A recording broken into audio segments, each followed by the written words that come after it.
उद्या आहे नवीन वर्षाची पहिली संकष्टी चतुर्थी. अंगारकी योग आलेला आहे. जेव्हा अंगारकी चतुर्थी येते तेव्हा ती सगळ्यात मोठी चतुर्थी मानली झाली आहे. आणि आजच्या व्हिडिओमध्ये या अंगारकी चतुर्थीच्या निमित्ताने प्रत्येक आईने आपल्या मुलांसाठी काय सेवा करायची त्या संदर्भातली आजची माहिती आहे. व्हिडिओ सगळा बघा.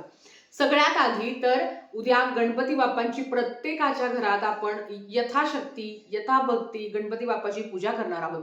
पण त्याच्याच बरोबर जेव्हा गणपती बाप्पांच्या मूर्तीवर अभिषेक करत असतो तर त्याचं जे तीर्थ आहे ना ते आपल्या मुलांसाठी द्यावं.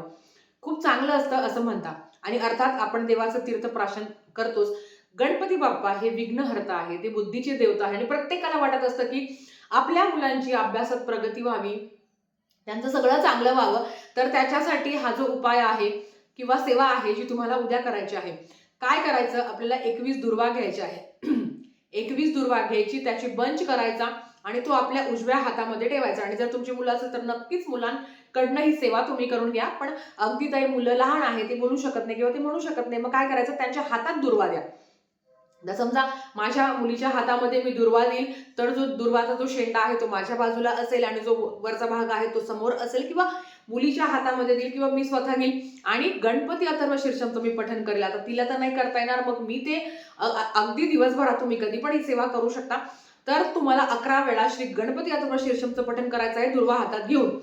दुर्वा हातात घेऊन तुम्ही करा किंवा तुमच्या मुलांना करायला सांगा. आता मुलांनी दुर्वा हातात घेतल्यावर तुम्हाला सेवा करायची आहे आणि जर ते खूपच छोटे असेल तर तुम्ही दुर्वा हातात घ्या आणि सेवा तुम्ही करू शकता. हे करत असताना गणपती अथर्व शीर्षमचं पठण करायचं आणि एक वेळा गणपती स्तोत्रमचं पठण करायचं. पण ताई, गणपती अथर्व शीर्षम संस्कृत मध्ये आहे. अडचण बघा, एखादा शब्द समजा चुकला तर देव शिक्षा करेल का, तर असं अजिबात नाही आहे. एखादा शब्द जरी चुकला, तुम्ही किती भक्तीने सेवा करता हे महत्वाचं आहे. कारण तुमचा भाव आणि भक्ती हेच परमेश्वराला प्रिय आहे, बाकी काहीच प्रिय नाही. म्हणून सांगते की गणपती अथर्व शीर्षम जरी वाचायला अवघड असेल तरी एकदा ते म्हणू शकता, 11 वेळा गणपती स्तोत्र म्हणू शकता, किंवा 11 वेळा जर गणपती अथर्व शीर्षम म्हटलं तर सोन्याहून पिवळं, आणि एक वेळा गणपती स्तोत्रमचं तुम्हाला पठण करायचं.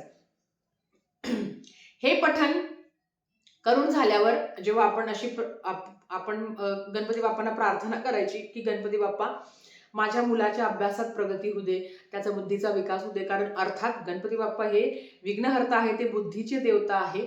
आणि हे बघा, जो मुलगा प्रामाणिकपणे अभ्यास करत असतो त्याच्यावर परमेश्वराची कृपा असतेच. पण काही मुलं खूप चंचल आहे, एकाग्रता व्हावी, तर मुलांनी नक्कीच रोज रामरक्षा श्री गणपती अथर्व शीर्षमचं पठण करायचं असतं.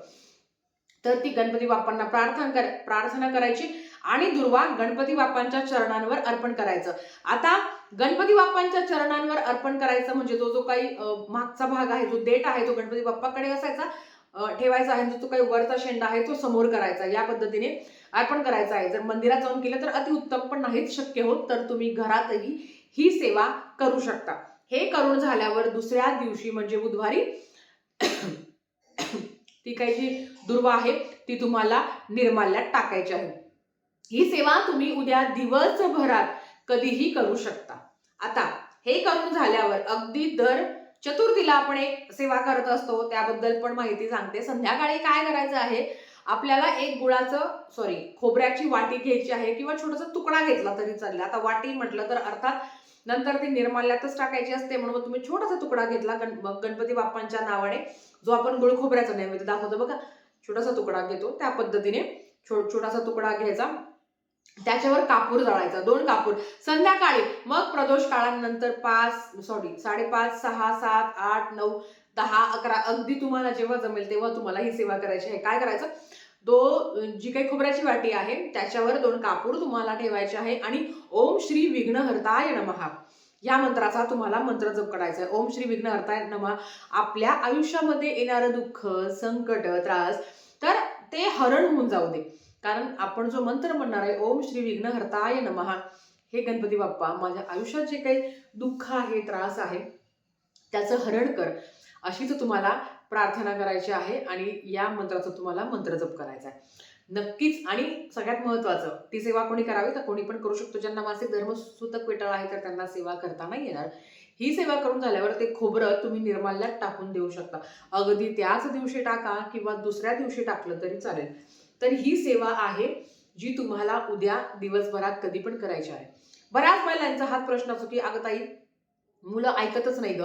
किंवा एक्झाम बघा, आता अभ्यास करणं म्हणजे अगदी लहान बालवाडीपासून ते डिग्री काय असेल ते कॉम्पिटिटिव्ह एक्झाम जरी देत असतील तरी त्यांनी सुद्धा गणपती बाप्पाची पूजा करावी, त्यांची उपासना करावी जसं शक्य होईल. किंवा ताई मी माझ्या मुलासाठी करू शकते का, कारण तो बाहेर गावी असतो, तर नक्कीच तुम्ही तुमच्या मुलासाठी सेवा करू शकता. किंवा ताई मी माझ्या मुलीसाठी सेवा करू शकते का, तर होय तुम्ही मुलीसाठी सुद्धा सेवा करू शकता, तुम्ही करू शकता.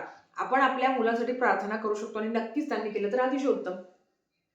पण ताई आमच्या घरात आता बऱ्याच वेळा अशा पण कमेंट्स होतात की ताई अगं घरात ना गणपती बाप्पाची मूर्तीच नाही, तर मला असं वाटतं की नवीन घ्यावी, ती उद्याचा दिवस खूप सुंदर आहे.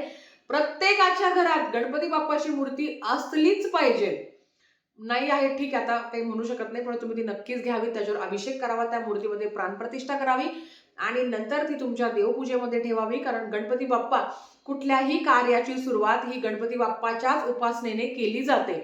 म्हणून हे खूप महत्वाचं आहे. म्हणून असं म्हणू नका की ताई माझ्याकडे नाहीये, पण असेल नसेल तर तुम्ही नक्कीच ती खरेदी करा उद्याच्या दिवशी आणि ज्या काही सेवा सांगितल्या आहेत त्या तुम्ही करण्याचा प्रयत्न करा.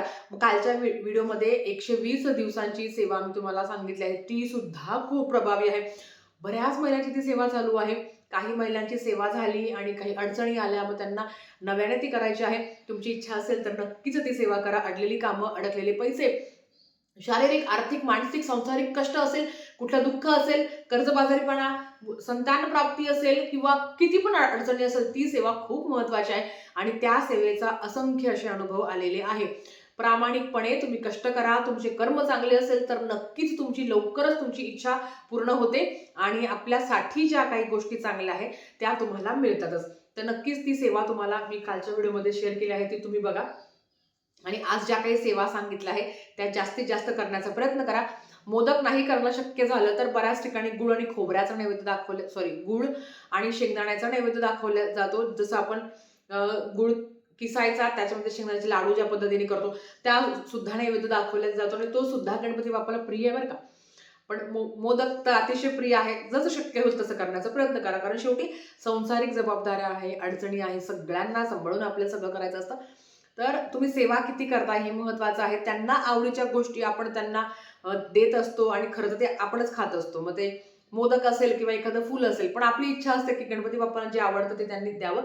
पण देव हा फक्त आणि फक्त भक्तीचा भुकेला आहे, बाकी देवाला तुमच्याकडनं काहीच नको. असो.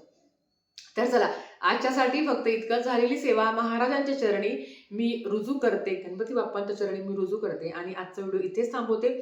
आवडला असेल तर लाईक, शेअर, सबस्क्राईब करा. भेटूया परत अशाच एका नवीन व्हिडिओसोबत. तोपर्यंत श्री स्वामी समर्थ.